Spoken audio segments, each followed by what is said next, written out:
గుర్తు చేసుకోమని అడుగుతా ఉన్నా మిమ్మల్ని అందరినీ కూడా. గతంలో ఎన్నికలకు 6 నెలల ముందు వరకు కూడా ఎంతమందికి పెన్షన్లు ఇచ్చేవాళ్ళు అని అంటే కేవలం 39 లక్షల మందికి. ఎన్నికలకు 6 నెలల ముందు వరకు కూడా ఎంతమందికి పెన్షన్లు ఇచ్చేవాళ్ళంటే కేవలం 39 లక్షలు. ఎన్నికలకు 2 నెలల ముందు వరకు కూడా ఎంత పెన్షన్ ఇచ్చేవారు అని అంటే కేవలం 1000 రూపాయలు. నెల నెల పెన్షన్ల కోసం ఆ అభాగ్యుల పైన ఖర్చు చేస్తా ఉన్నది ఎంత అనంటే నెలకు 400 కోట్ల రూపాయలు కూడా ఖర్చు చేయని పరిస్థితి. ఈరోజు మీ బిడ్డ పరిపాలనలో జరిగిన మార్పు గమనించమని అడుగుతా ఉన్నా. ఈరోజు మీ బిడ్డ పరిపాలనలో 39 లక్షల మంది పెన్షన్లు ఇస్తా ఉన్న గత పరిస్థితికి పోయి ఈరోజు 66,34,000 మందికి ఈరోజు పెన్షన్ ఇస్తా ఉన్నాం.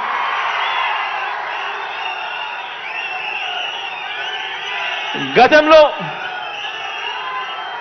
1000 రూపాయలు పెన్షన్ ఇస్తా ఉన్న పరిస్థితి పోయి మీ బిడ్డ ముఖ్యమంత్రి అయిపోయిన వెంటనే తొలి సంతకం మొట్టమొదటి రోజు నుంచే పెన్షన్ 2,250 రూపాయలకు పెంచి ఆ తర్వాత ఇచ్చిన మాట ప్రకారం ఆ పెన్షన్ పెంచుకుంటూ పోయి ఈరోజు 3,000 దాకా తీసుకొని పోయిన పరిస్థితులు ఈరోజు కనిపిస్తా ఉన్నాయి. ఈరోజు నా అవ్వ తాతల ముఖంలో చిరునవ్వును చూడాలని, అభాగ్యులైన నా అక్క చెల్లెమ్మల ముఖంలో చిరునవ్వులు చూడాలని, దివ్యాంగులైన నా అన్నతమ్ముల ముఖంలో చిరునవ్వును చూడాలని ఇవాళ మీ బిడ్డ ప్రభుత్వం కేవలం పెన్షన్ల కోసం ఖర్చు చేస్తా ఉన్నది అక్షరాల నెలకు 2,000 కోట్ల రూపాయలను కూడా ఇవాళ చెప్పడానికి గర్వపడతా ఉన్నా.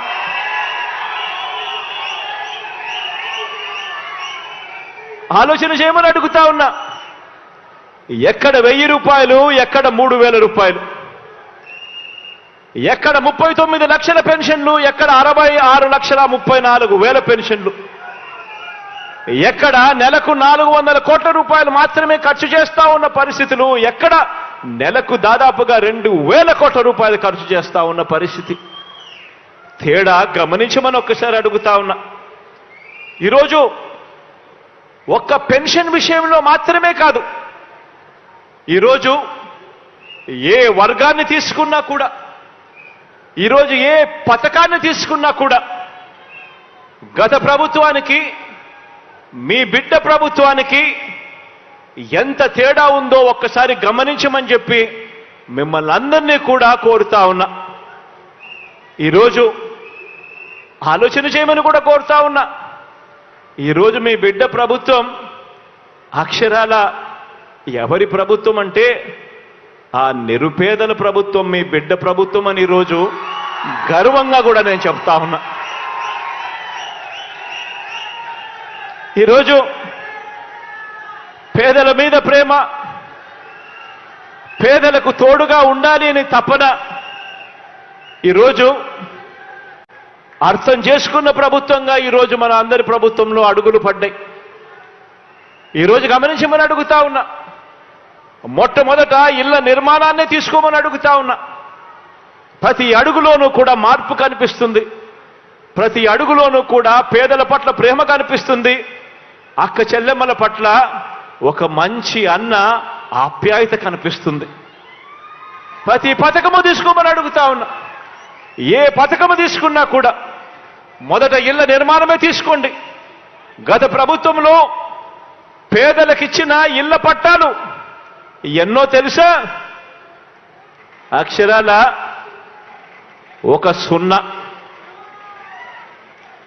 గతంలో పేదలకు ఇళ్ల పట్టాలు ఇవ్వాలి అన్న ఆలోచనలు సైతం జరగలేదు. పేదలు ఎలా బ్రతుకుతున్నారు, వారికి మంచెలా చేయాలి అనే ఆలోచనే చేసిన పాపాన పోలేదు ఎవరు కూడా. ఈరోజు మనందరి ప్రభుత్వంలో, మీ బిడ్డ ప్రభుత్వంలో, ఈరోజు మీ జగనన్న ప్రభుత్వంలో నా అక్క చెల్లెమ్మల కోసం మీ జగనన్న పంపిణీ చేసిన ఇళ్ల పట్టాలు అక్షరాల 31 లక్షల ఇళ్ల పట్టాలు ఈరోజు పంపిణీ చేశాం.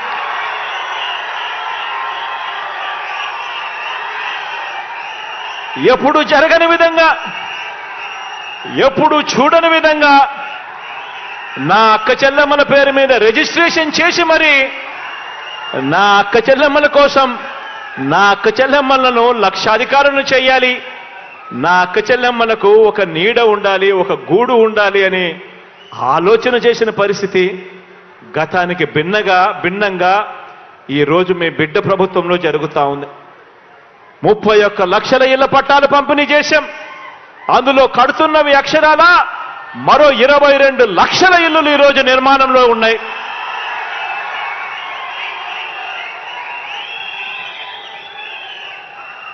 నిజంగా ఆశ్చర్యం అనిపిస్తుంది.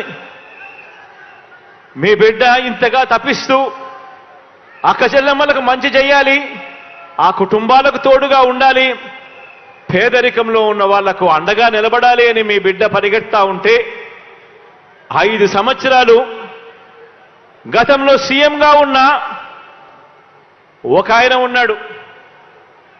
ఆయనకు ఒక దత్తపుత్రుడు ఉన్నాడు.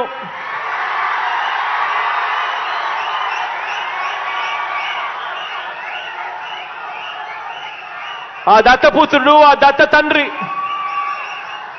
ఇద్దరు కలిసి ఎన్నికలప్పుడు 2014లో ఇద్దరు కలిసి 2014లో ఎన్నికలప్పుడు వాళ్ళ ఎన్నికల ప్రణాళికలో, వాళ్ళ మేనిఫెస్టోలో వాళ్ళు చెప్పిన మాట, ప్రతి పేదవాడికి 3 సెంట్ల స్థలం, అందులో ఇల్లు కట్టిస్తాము అని చెప్పి మేనిఫెస్టోలో వాగ్దానం చేసి చివరికి కనీసం 1 సెంటు భూమి కూడా ఇచ్చిన పాపాన పోలేదు వీళ్ళిద్దరూ కలిసి. కానీ ఆనాడు మాత్రం ఆ దత్త తండ్రి అక్క చెల్లెమ్మలను, పేదవాళ్లను అడ్డగోలుగా మోసం చేస్తే ఈ దత్తపుత్రుడు ప్రశ్నిస్తానన్న వ్యక్తి కనీసం ఏ ఒక్కరోజు ప్రశ్నించకపోగా కనీసం కేంద్ర ప్రభుత్వానికి ఒక లేఖ కూడా రాయలేదు. కానీ ఇదే దత్తపుత్రుడు ఇవాళ మీ బిడ్డ అక్షరాల 31 లక్షల ఇళ్ల పట్టాలు నా అక్క చెల్లెమ్మలకిచ్చి అందులో 22 లక్షల ఇల్లులు ఈరోజు మీ బిడ్డ కడతా ఉంటే అక్క చెల్లెమ్మల ముఖాలలో సంతోషాన్ని చూడడానికి ప్రయత్నం చేస్తా ఉంటే కేంద్ర ప్రభుత్వానికి లేఖ రాస్తాడు ఈ దత్తపుత్రుడు. పేదలు కట్టే ఇళ్లల్లో, పేదలకిచ్చే ఇంటి స్థలాలలో అవినీతి జరిగిందట అని చెప్పి రాస్తాడు ఈ పెద్ద మనిషి. పేదలకు కట్టే ఇళ్లల్లో అవినీతి జరిగిందని రాసి ఆ ఇల్లు కట్టే కార్యక్రమం కూడా ఆపించాలని దిక్కుమాలిన ఆలోచన చేయగలిగిన వ్యక్తి ఎవరైనా ఉన్నారు అనంటే అది కేవలం ఈ అన్యాయస్తులు మాత్రమే అని చెప్పి మాత్రం ఈ సందర్భంగా తెలియజేస్తా ఉన్నా. ఈరోజు అవినీతిపరుడు చంద్రబాబు అని చెప్పి సాక్షాత్తు కేంద్రానికి సంబంధించి